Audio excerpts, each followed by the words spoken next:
Hey y'all, it's Wildcat6305 coming at you from Ike's Treehouse, formerly outside of Augusta, Georgia. And we are in July of 1937, just the start of this. And so, got the Germans' turn, went first. And of course, the nationalists, Spanish nationalists, nationalist Spain there. So as you can see, the big news of this turn is that the Germans went full intervention. And so this is probably I made this up. I just kind of screenshotted the Spanish Civil War event rolls, threw this up here, and then also put a little intervention, full and expanded intervention chart down at the bottom. Just kind of I was doing it quick just because I was needing something. So these are the events that happened. The event roll this time was war spreads to France. And so then that's where you can put a communist international Comintern unit in Bordeaux there. And really, and I know we're on the third turn, but there's only two markers. And I remember the first marker, the first one I rolled, wasn't applicable at the time for July 36, and I probably could have rewatched the video. I forget which one it was, but I think it was one that it couldn't happen because it wasn't going on. So I'm just kind of putting a marker on the ones as they happen. I know the rules say, once one of the events happens, that's it. They're out of the game. But to me, if just because you rolled the number, if you couldn't do the event, then I don't think that really counts that way, in my opinion. I mean, I'm not going to take it off the list just because we couldn't do it. But anyway, so that's that. But the Germans, what they've done so far, they had 35 IPP going into it. They built a Stuka, or so they built a tactical bomber and a fighter. So that's 21 IPP of their 35. Then they spent 2 on influencing Turkey, which they increased the Turkey influence point. And then they also, let's see what else. Oh, and then they did 2 on a tech roll. So they now have stage 1 of advanced artillery. And let's see. Oh, yes. And then they placed another self-propelled. And then, so they placed both the self-propelled and the motorized infantry there. I don't see my pointer, but so I'll use these scissors. So that's self-propelled and the motorized there. So that was their place units, but really, they did some combat movement here, or some non-combat movement. See, annexed Sudetenland, but then all the fun stuff was over here in Spain. So with the Germans declaring full intervention, they flew 3 more planes down. They flew, let's see, this guy was already here. Yeah, that guy was down here because they were doing expanded intervention. But the air transport, they brought air transport down with 1 infantry. They brought the tactical bomber and another fighter to come down and support. And the nationalists ended up taking these 2 territories up here from the Republicans. So now the Republicans are in a surrounded Madrid, and that is all they hold at the moment. And then plus this Communist International Brigade, Comintern International, I'm probably saying that wrong. The International Brigade is in Bordeaux, and I'm really not sure how that's going to play in as far as how do we get rid of that dude, and because the rule says the communists, the Republicans, Spanish Republicans can go in and out of Bordeaux now. However, the nationalists, the Spanish nationals cannot. So I'm not really sure how that goes. So I guess that'd be more of kind of like an island type thing. So like if you had a dude out here, it really doesn't matter. When the war's over, it's over. So I think that's how I'm going to treat that if he doesn't get moved in this next turn. And then also with the last IPP that the Germans had, they sent 4 supply tokens to help with recruitment roles for the Spanish nationals. So they had 5 recruitment roles, so they rolled 5 dice for recruitment roles, and they got 3 of them. So they placed 3 infantry to shore everything up. So that's what it's looking like here. So it looks like the Nationals are in a good place to maybe knock this thing out next turn. See what we'll see what event rolls next, but and see what the Comintern do in a second. Okay, Soviet turn. Just real quick. Soviets decided not to do anything in Spain. Just looks like this one's going to be in the books, and didn't need to throw more money at that problem. For the Soviets, let's see, they had 12 IPP to start, and their buys were 2 artillery that got placed. Here in Leningrad, and one here. Which one is that? In Kiev. And then a militia that got placed here. And then so that's 10 IPP. The last 2 were spent trying to influence Turkey, and they were unsuccessful with that. But other than that, just moved some dudes around. Had these 2 guys were here, and moved them up, get them closer to the border. This maybe I'm being I don't know, maybe I'm being overly cautious, but to me the border here just seems kind of stout to try to cross in there. Got mountains and then got a river, and really the only place looking like to me without having a huge issue is attacking in here, and they're kind of stacked up. So definitely need to get some more guys on there. Was actually thinking, hey, it'd be good to do a border skirmish, and then I'm like, no, I don't feel. I feel like that'd just be throwing troops away. So, but we're moving closer to it. Let's see, and then the other thing here. So we're kind of loading up for Winter War. I feel like the Molotov-Ribbentrop pact is probably going to get signed here soon. I know we're in 38. I'm kind of letting that one.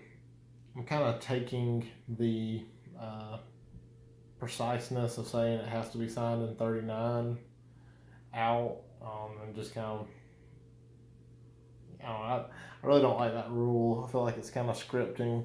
I feel like saying it has to be signed in 39 is kind of like saying, oh, D-Day has to happen in 44. Yeah, I don't really like that. But overall, didn't really move a lot. Just kind of stoking up the border.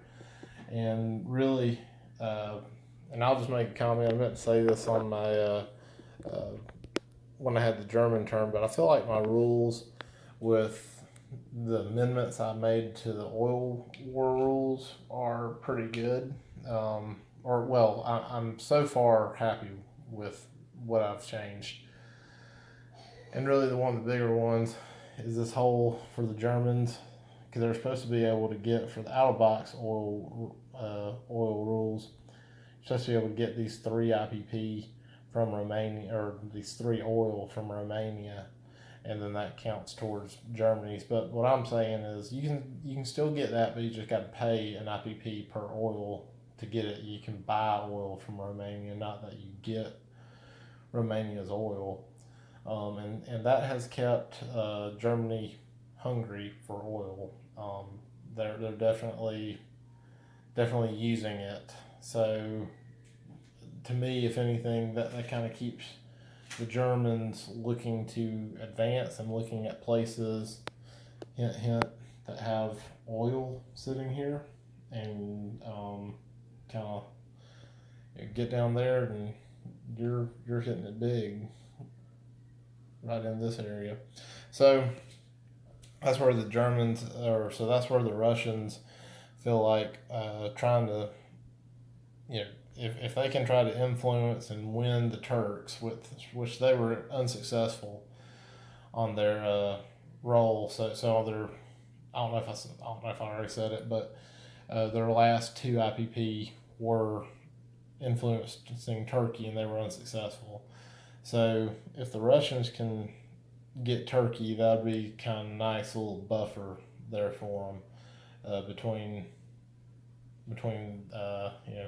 their oil fields and the Axis. But if the Axis end up getting Turkey, that's gonna put them right there.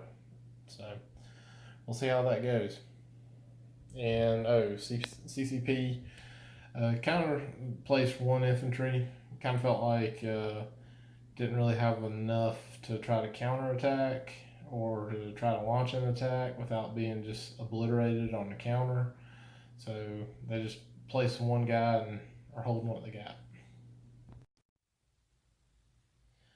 All right, Japanese turn. Let's see, where are we in? July 37. So, had a little bit of interesting stuff, I guess, happened here. Had some border skirmishes with the Soviets up here.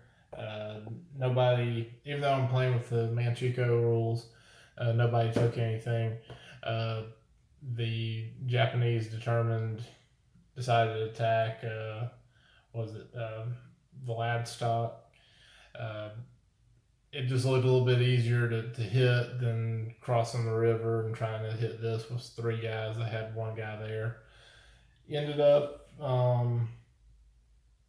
not really too successful there, even though, or because you can only attack 1 round on the border skirmishes, so that kind of really limited what happened.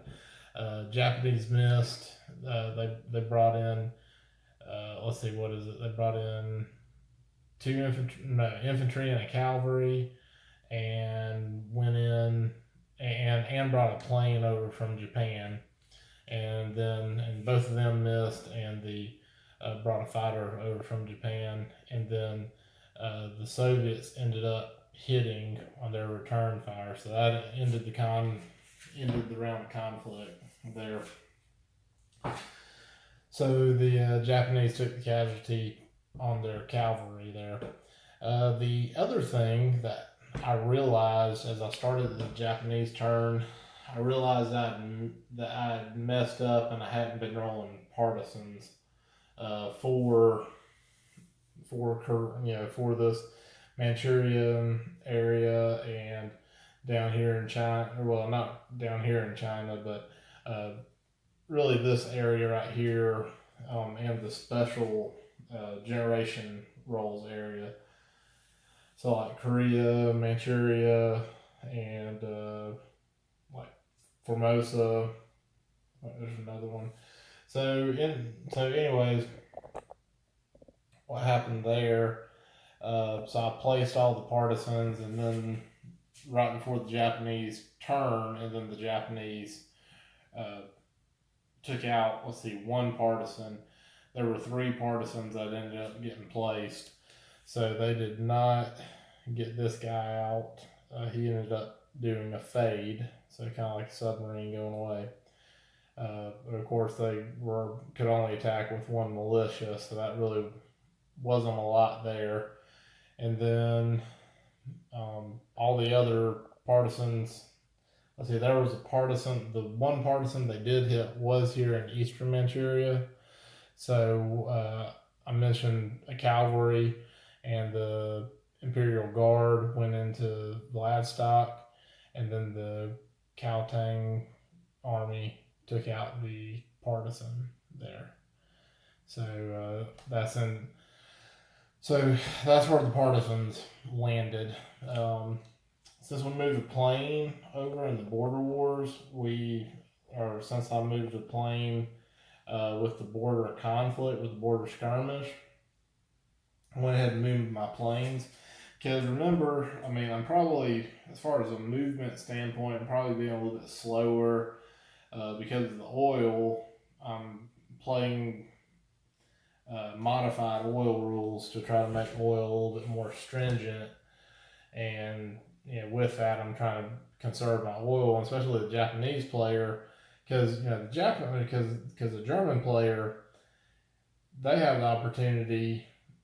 A couple of spots. Romania has oil, and then they're going to have they may have the opportunity to get 3 oil from the Russians if they sign the Molotov-Ribbentrop Pact. They do have little opportunities for some oil, but really like Romania and then over in the Caucasus, they'll be striking out for those oil wells. But over here for the Japanese, they really don't. The only oil anywhere near is the down here in the Dutch East Indies, and let's see, what is that? Burma. Yeah. So they're going to have to get these areas. I mean, they'll get 1 oil right there in China, but to maintain their war machine, they're probably going to need more than 1 oil coming in. Because once they start attacking against the Chinese, because right now they're getting 3 oil from the Americans every turn, but once they start attacking the Chinese, then that oil is going to decrease by 1 until 0 once they start attacking the Chinese. And that is probably going to happen next turn. We've kind of set up and rallied the troops to start looking that direction, if you will. Let's see, the builds we had for this turn. So they had, let's see, what is it, 28 IPP going in. I think they had 1 left over. So they had that much to spend, ended up spending 4 IPP. So 4 of their IPP, they rolled for tech and missed it, rolled for long range aircraft, didn't get it. They rolled for influence on Turkey and got it. So now the Axis are 1 influence point away from influencing Turkey. So getting close on that one. So that was some money well spent. And then the Japanese, let's see, they ended up placing these 2 light tanks here and an artillery. So what is that, 12? And this Marine here, kind of in preparation for making 2 Marines, so 8. Yeah, they placed 2 Marines, two light tanks, and then they should have placed 2. They placed 1 artillery here and 1 artillery over here in Western Manchuria. I was confusing myself. I was like, I know I did all my builds. So placed one of these artillery there, lost it, lost it in all the shuffle. So really, with all these transports here and the destroyers, because the Japanese can transport infantry class on the destroyers, the Japanese are getting ready to attack mainland China and start going to war with the Chinese next turn. So some of that build, some of the tanks and what have you, we're kind of just, hey, let's fill out these transports as we start, because we're going to start filling them up and sending them over. So we may as well start, make sure we send full boat when we send them. So, but yeah, but there really wasn't too much beyond that. So, like I said, the partisans, correcting the partisans, didn't do that. Wasn't keeping up with that, and I've now made myself a turn phase sequence, kind of a rough draft copy. I'll get that finished up here in a little bit, and try to get it posted over here on my board of awesomeness. So, anyways, so up next will be Great Britain. Okay, Commonwealth and their protectorates builds. This will start to go in order. So I rearranged from between last video and this video. So I did have all of this over here, but then I decided, was cleaning up and found this little thing, so I made a makeshift table here. And I think I like this better. I don't know. But anyways, that's neither here nor there. But to the point of what I was getting to, Commonwealth builds. So UK proper has a light tank and a cruiser. They advanced a cruiser that was on the build chart. FEC has a infantry and a AA. Canada is holding their money. Don't really have a plan necessarily for the Canadians, but just kind of felt like having $3 there, I could have kind of felt like I could have do something else with it. And if I hadn't said it in a while, my money, whites 1, greens 5, reds 10, blues 20, and blacks 50. If you see that on here, but nobody has a black chip right now. So, anyways, Canadians didn't do anything. Anzac, they had enough to build a destroyer. Felt like that would be a good build for them, since they just have a cruiser and a transport. I figured a destroyer would probably help move troops around. And they actually, since I'm playing with my plus a half, my 150% rule, they had money to do that. Netherlands building a militia, because even though I'm going to play what I'm calling joint use facilities, you got to be aligned to do that. So they really don't have anywhere to build anything, both in the Netherlands and in the Dutch East Indies. So all they're really limited to is militia at the moment. And then France, they are building a combat engineer and a infantry. So that's pretty much the builds. Oh, one last thing. So the British rolled for radar. They advanced one stage on the radar. So they are now on stage 2 with their radar.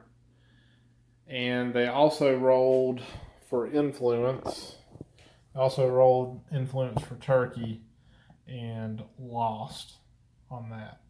So the Axis are still very much in the lead, and yeah, they're 1 point away from locking down Turkey. So, all right, well, I'm going to make the moves. Obviously, there won't be any combat moves, because, or will they? No, I'm sorry. FEC will have one combat move. We'll go head to head with that partisan. So, wish them luck. Other than that, it'll just be a bunch of combat moves for everybody. So, I will be back in a second. Okay, UK through France term summary. So, not a lot of big stuff happened, but placed. Let's see. I showed you their build, and so ended up placing a anti-air up here in what was the middle one? Was it Liverpool? Moved the mountain infantry up to Scotland for the UK. Just kind of felt like I saw that in the, well, I guess last turn. I was like, hey, mountain infantry in Scotland would probably make that pretty tough to take. So built them in Liverpool, moved them up here, non-combated him this turn up to there. So now we have a AA gun in both Liverpool and London, our industrial centers. We also moved around a couple of ships and put this destroyer on escort duty and moved the fighter that was in London, put him on cap out here, and moved the submarine up here to just, so now they kind of got somebody in every zone.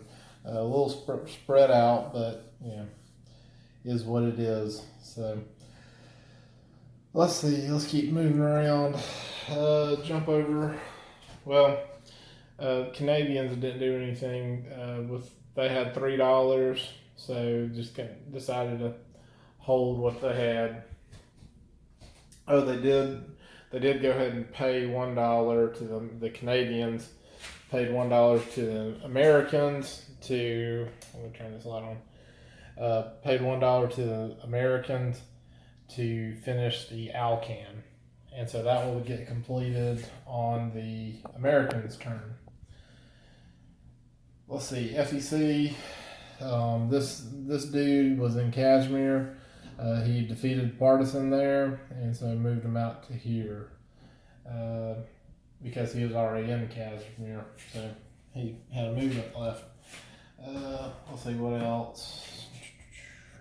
Nothing really too much. Just moved some of the guys around down here in near the coast. Essentially, now we have one infantry in every kind of in all those zones, or in every land zone adjacent to C Zone 87. Not really, just felt better like that. So let's see, and really that's all FEC did this turn. Flipping over to Anzac. Anzac ended up placing a destroyer, and so that got placed here. Oh, and FEC placed the infantry and the anti-air. So FEC placed the infantry and anti-air there in Calcutta. All right, so Anzac did the. So I'm also using the Australian divisions little rule set there. I have that listed out. Well, I made a kind of a summary and put it on the page here. So using a PDF editor, I just kind of copied and pasted that. But essentially, Anzac can use divisions, which is essentially breaking infantry or armor in half. And if you build, so like an infantry's 3, if you want to build a division, then it's divide by 2, round up, so it'd be 2 to build an infantry. Or if you have an infantry, you can divide it into a division and have 2. So I split up a tank division, and then also on transports they take up half the space. So you could transport essentially 2 tank divisions and 2 infantry divisions.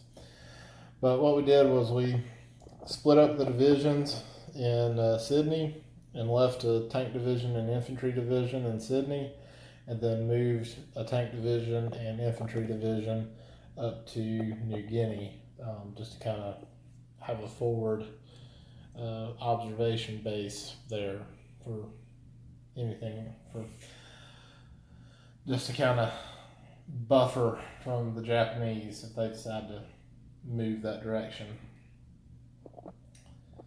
Let's see, the Dutch, they just kind of, we moved some ships around. I think these 2 guys were down here, so just kind of moved them up. Didn't really feel like that was doing a whole lot down there for us. And they placed a militia back in the Netherlands, as you can see there. So now you got 2 orange guys in the Netherlands. So that is the Dutch. Oh, the other thing that I realized after the Japanese turn, and I went ahead and corrected. So I'm playing with the U.S. War Plans expansion. So with that, War Plan Yellow, Citron? Yeah, War Plan Yellow. Yeah, War Plan Yellow allows for the Japanese to start rolling partisans in, well, it says Shanghai, but Nanking and Peking. So they can roll a partisan on an 11 or 12. And once there's 2 partisans there, they instantly form a militia. So the Japanese start kind of inciting, unsettling the region there.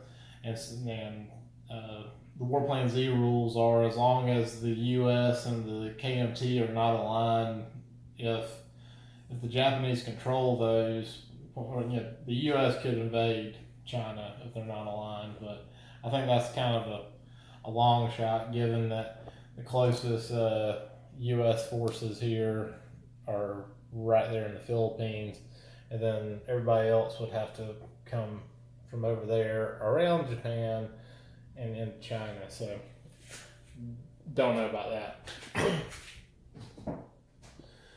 And finally, the French. So did some movements just to really just kind of use some oil, because I think we all know the German invasion into France is imminent. So just move some stuff to be moving some stuff and burn some oil off, since I'm playing with oil wars. One thing I did as well, I moved their medium bomber down to here. And to be honest, and since I'm pointing at that medium bomber right here for the French, to me, I know that the French set came out with from HVG. There's really, I really didn't get excited about it. That's just me. I feel like I already have all these blue pieces right here. So what if they look like the Russians?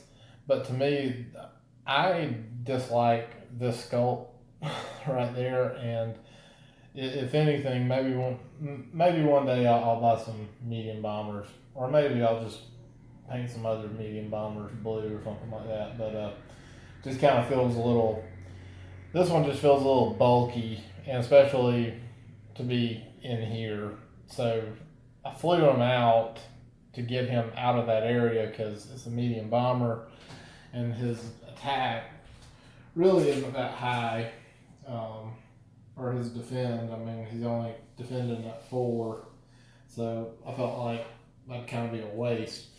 But I figured if I put him over here, he could counterattack back into France, maybe somewhat easily. But placed an engineer in Paris. So now oh, I didn't put my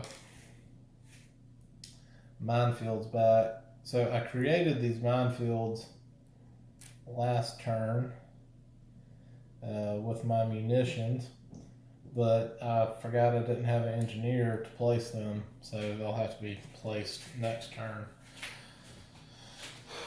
Luckily, I know the German player, and he's not planning to attack France next turn, so lucky for me. But yeah, but other than that, that pretty much wraps it up. Okay, so I'm finishing up the Italian turn here, and their build is 2 infantry and artillery. So they had 11 IPP, saved 1, spent 10. Combat moves. So I had a fighter. See, a fighter and a infantry and cavalry in this area here. I had built a transport. I built this transport last turn, and so we moved the transport down from C Zone 51, 1, 2 into C Zone 82, picked up the cavalry and infantry, and then 3 moved them because there's a shipyard up there. It's coming to me. And then 3 moved back into C Zone 81 and then dropped them off here. So dropped them off in Tripoli. And then the fighter flew around from Abyssinia 1, 2, 3.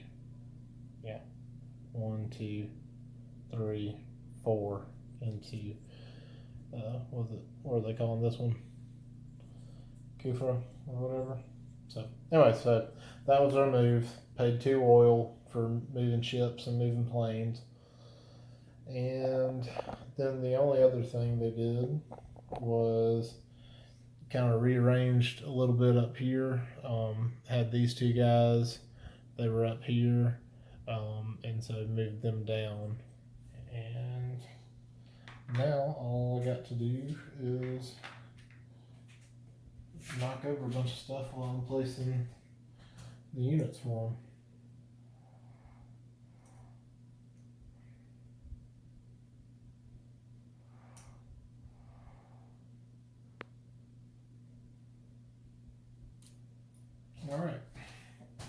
All right, got their units placed, and now we'll collect another 11 IPP and 3 oil from the Americans. Okay, U.S. KMT turn. U.S. is purchasing, now this Randall's the oil reserve, their Lend-Lease reserve, if you're wondering what that is.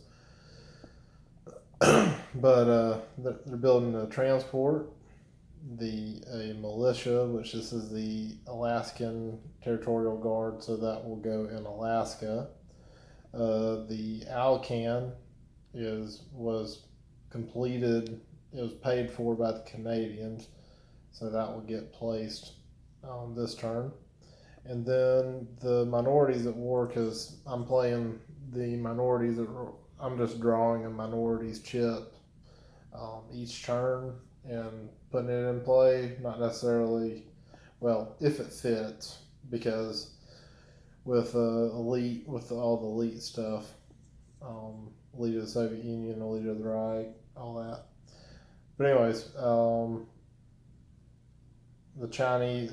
So this is the Chinese composite air or something like that. So essentially, like the Flying Tigers. And in the base rules, the American can Lend-Lease a fighter in 1940, and this allows to Lend-Lease another fighter and a medium or a medium bomber. So I'm holding on to that until the Flying Tigers rule is met, because part of that is Chinese and Japanese got to be at war, and they're not. And builds for the KMT. I got a mountain infantry, a cavalry, and a militia. So they had 9 IPP. So 4, 3, 2, 9. So all right. Okay, so I'll hit the KMT first because they actually did something. So here, let's see. So they have a partisan on Formosa with the Japanese militia. They went 2 rounds and neither one of them got a hit, and so the partisan called it off at that point. But there was a Japanese partisan here in Nanking, and so the 4 infantry went after that partisan, and one of them got the partisan in the first round of combat. Which really, when you have a partisan that's defending, that's pretty much what you got to do. You pretty much, if you don't get them in that first round, they can fade like a submarine. So they were able to take out that Japanese partisan there.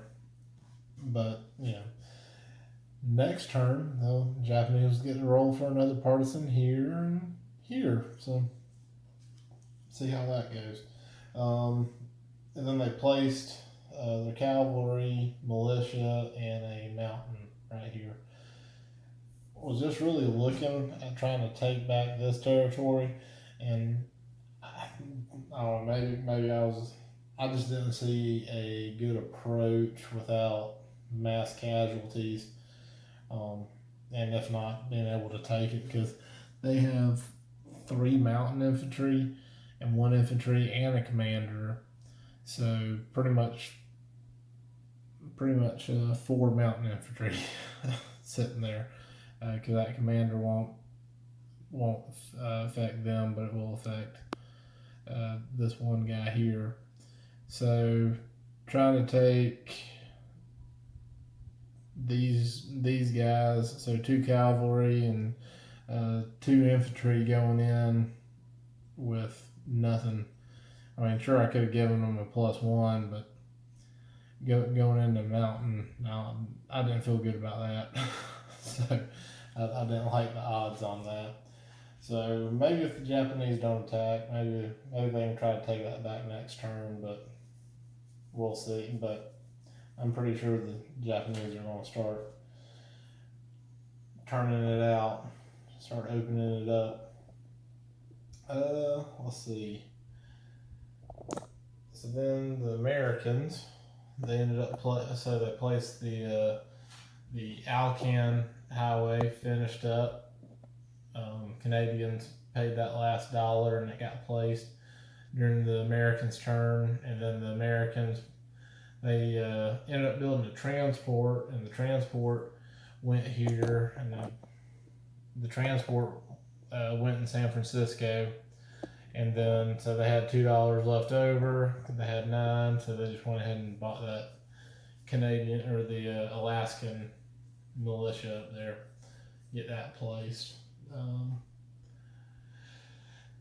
Let's see. So they restocked their Lend-Lease. So let me walk around over here. So a realization that I came to here. So the way the out of box oil wars rules is that their Lend-Lease supply stockpile for the Americans is 9, and the out of box rules are the Americans don't use oil moving around. So what I have, but I decided to take that out. I decided, let's have the Americans use oil. And then I decided, well, hey, let's make the stockpile thing be replenished.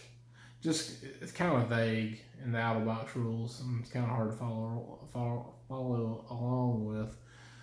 So what I'm doing is I'm taking the Lend-Lease stockpile, has to be full, but it's got to come out of the out of the oil wells. So kind of like that gets it first, and then from and then it's free to use wherever. Well, I got to thinking about this and just happened to notice the oil is starting to dwindle. So I think we really only have like 3 or 4 turns of the Americans having oil to Lend-Lease because they're Lend-Leasing 3 to the Italians, 3 to the French, and 3 to the Japanese.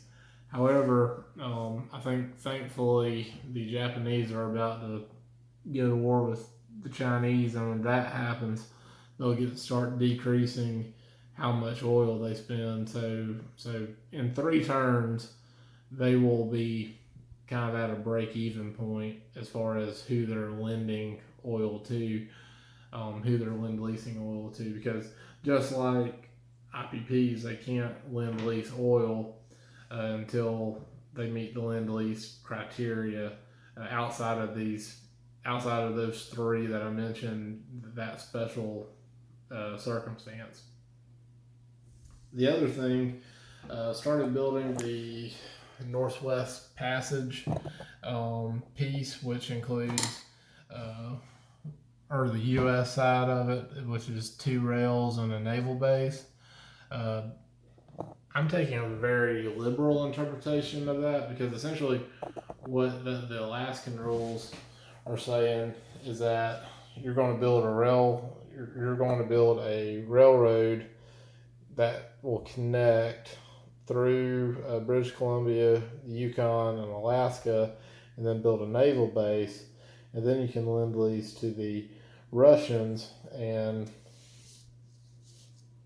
I think you come in here, and then it kind of floats down to their railroad, and they have to build that railroad.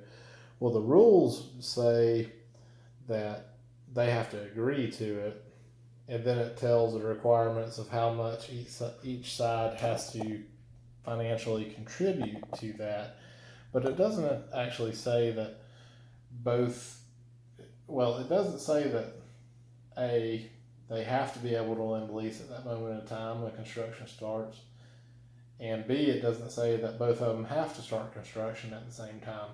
So I'm taking a liberal interpretation of that and just saying, the U.S. and the Soviets agreed to that, but the Soviets aren't starting it. So they haven't commenced, they haven't broken ground yet.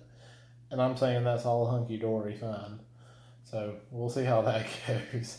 But yeah, so for the U.S., that's another 8 IPP, or that's 8 per turn. It's 24 IPP, so 3 turns of 8. And I'll let the Canadians contribute to that too, because essentially the Canadians are going to get a railroad here and a railroad into here, because all this is roadless and sparse terrain, so nobody can move through it. And the Alaskan rules say 5 IPP, but the Canadian rules say 4. So I'm going to go with the Canadian rules. It says that if you move into it, you have to spend 4 IPP to construct a road, a one-time fee of 4 IPP in the sparsely populated areas. But yeah, so I think that may be one that I'm going to say 4 supply tokens, not necessarily 4 IPP on, with everything else I got going on. But yeah, so reading through those interpretations, so that's how I'm interpreting that little segment there. But other than that, the Americans just trying to wait for something to happen, and hopefully they'll get in the war at some point in time in this decade. Oh, and I forgot to mention there. Yes, so with the conclusion of the Americans there, we are this will tie up July 1937, and we are going to January 1938. So see ya in the other video.